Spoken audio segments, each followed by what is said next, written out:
ఆంధ్రప్రదేశ్లో కూటమి ప్రభుత్వం అధికారంలోకి వచ్చిన తర్వాత ఎస్సీల పట్ల తీవ్ర వివక్ష కొనసాగుతుంది అనే మాట వినిపిస్తుంది. విపక్షాలని చూస్తున్న విమర్శ కాదు, అధికార పక్ష నేతల్లోనే స్వయంగా తెలుగుదేశం పార్టీ ఎమ్మెల్యేల్లోనే ఇలాంటి అభిప్రాయం ఉంది. తెలుగుదేశం పార్టీకి చెందిన సత్యవేడు ఎమ్మెల్యే అలాంటి ఆరోపణలే చేశారు. ఆయన ఎస్సీ కాబట్టి ఎస్సీ నియోజకవర్గంలో కూడా ఓసీని ఇన్ఛార్జిగా పెట్టి ఆయన హక్కులు కత్తిరించారని వాపోయారు. ఆ పక్కనే ఉన్న జీడి నెల్లూరు ఎమ్మెల్యే అయితే మరింత ఘాటుగా ప్రభుత్వాన్ని నిలదీశారు. ఎస్సీ ఎమ్మెల్యేలకి హక్కులుండవా అంటూ ఆయన ప్రభుత్వ పెద్దల్ని ప్రశ్నించేటంత వరకు వెళ్ళింది. ఇలా ఎస్సీ నియోజకవర్గాల్లో తిరువూరు నుంచి సత్యవేడు వరకు, జీడి నెల్లూరు నుంచి అనేక నియోజకవర్గాల వరకు ఇలాంటి పరిస్థితి స్పష్టంగా కనిపిస్తుంది. ఈ తరుణంలో కూడా ప్రభుత్వం తీరు ఏమాత్రం మారలేదని అనేక ఘటనలు చాటుతున్నాయి. ఉండి అసెంబ్లీ నియోజకవర్గంలో కనిమూరు రఘురామకృష్ణరాజు యథేచ్ఛగా తన అహంకారాన్ని ప్రదర్శిస్తున్న ప్రభుత్వ పెద్దలు అడ్డుకుంటున్న దాఖలాల్లో ఎస్సీల్ని అణచివేయడానికే అన్ని రకాలుగాను ప్రోత్సహిస్తున్నట్టు చాలామంది అభిప్రాయపడుతున్నారు. ఇలా రాష్ట్ర వ్యాప్తంగా అన్ని నియోజకవర్గాల్లోనూ ఎస్సీల పట్ల తీవ్ర వివక్ష కొనసాగుతుంది అనే అభిప్రాయం బలంగా ఉన్నటువంటి తరుణంలోనే ఆంధ్ర యూనివర్సిటీ శతాబ్ది ఉత్సవాల్లో కూడా అదే జరిగింది. అక్కడ కూడా ఎస్సీ ప్రజాప్రతినిధిని ఆహ్వానించి ఆహ్వాన పత్రం అందించి తీరా ఆయన సభా కార్యక్రమానికి వచ్చిన తర్వాత వేదిక మీద కూడా పిలవకుండా అవమానించినటువంటి ఘటన తీవ్రంగా కలకలం రేపుతోంది.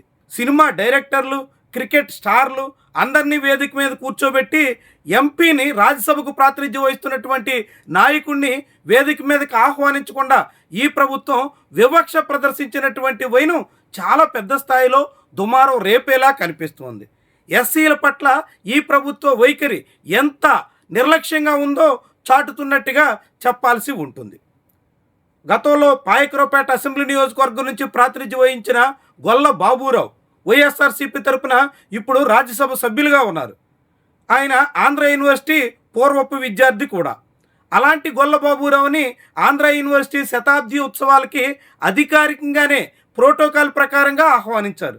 అందుకు తగ్గట్టుగా ఆయన ఉపరాష్ట్రపతి, మాజీ ఉపరాష్ట్రపతి లాంటి పెద్దలు హాజరైన కార్యక్రమంలో భాగస్వామి కావాలని ఏయు శతాబ్ది ఉత్సవాలకి వచ్చారు. తీరా ఆయన సభా ప్రాంగణంలో ఉన్నప్పటికీ వేదిక మీదకి పిలవకుండా కావాలని నిర్లక్ష్యం చేసినట్టుగా గగ్గోలు పెట్టాల్సిన పరిస్థితి వచ్చింది. ఇప్పుడు దీని మీద గొల్లబాబురావు తీవ్ర ఆగ్రహం వ్యక్తం చేస్తున్నారు. ప్రోటోకాల్ ఉల్లంఘన జరిగిందంటూ ఆంధ్ర యూనివర్సిటీ అధికారుల మీద రాజ్యసభ చైర్మన్కి ఫిర్యాదు చేయబోతున్నట్టుగా ప్రకటించారు. అంతేకాకుండా ఇలాంటి పరిణామాలని సహించబోను అంటూ ఆయన ఆగ్రహం వ్యక్తం చేస్తున్నారు. తనకు క్షమాపణ చెప్పాల్సిందే అని డిమాండ్ చేస్తున్నారు. కాదంటే ఆంధ్ర యూనివర్సిటీ ముందే బైఠాయించి నిరసన కూడా తెలియజేస్తాను అంటూ చెప్పుకొస్తున్నారు. ఇలా ఒక రాజ్యసభ సభ్యుడిని సభా ప్రాంగణానికి పిలిచి అధికారికంగా ఆహ్వానం పంపించి కూడా వేదిక మీదకి పిలవకుండా నిర్లక్ష్యం వహించినటువంటి తీరు చాలా విస్మయకరంగా కనిపిస్తుంది.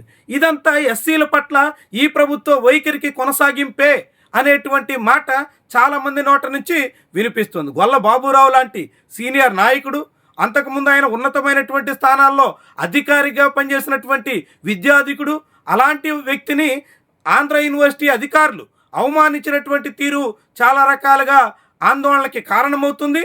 అనేక మందిని విస్మయానికి గురి చేస్తుంది.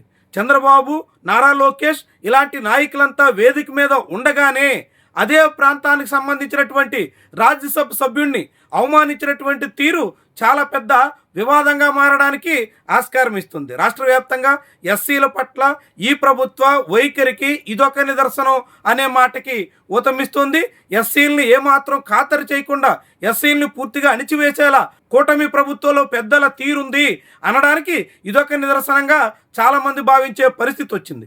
ఇలా ఎస్సీల పట్ల, ఎస్సీ నేతల పట్ల నిర్లక్ష్యపూరితమైనటువంటి ధోరణి ఏ రకంగానూ సమంజసం కాదు. ప్రజాప్రతినిధిగా ఉన్నటువంటి రాజ్యసభ సభ్యుడిని ఇలా అవమానించినటువంటి వైను ఎంత మాత్రం క్షంతవ్యం కూడా కాదు. మరి దీని మీద ఆంధ్ర యూనివర్సిటీ అధికారులు స్పందిస్తారా? ప్రోటోకాల్ ఉల్లంఘనకు క్షమాపణ చెబుతారా? అలాంటి పరిస్థితి పునరావృతం కాకుండా గట్టి చర్యలు తీసుకుంటారా? ఇవన్నీ కూడా ముఖ్యమైనటువంటి అంశాలు. ముఖ్యంగా రాష్ట్రంలో ఎస్సీల పట్ల ప్రభుత్వ వైఖరిని ఇప్పటికైనా మార్చుకోవాల్సినటువంటి అవసరాన్ని చాటుతున్నటువంటి అంశం కూడా.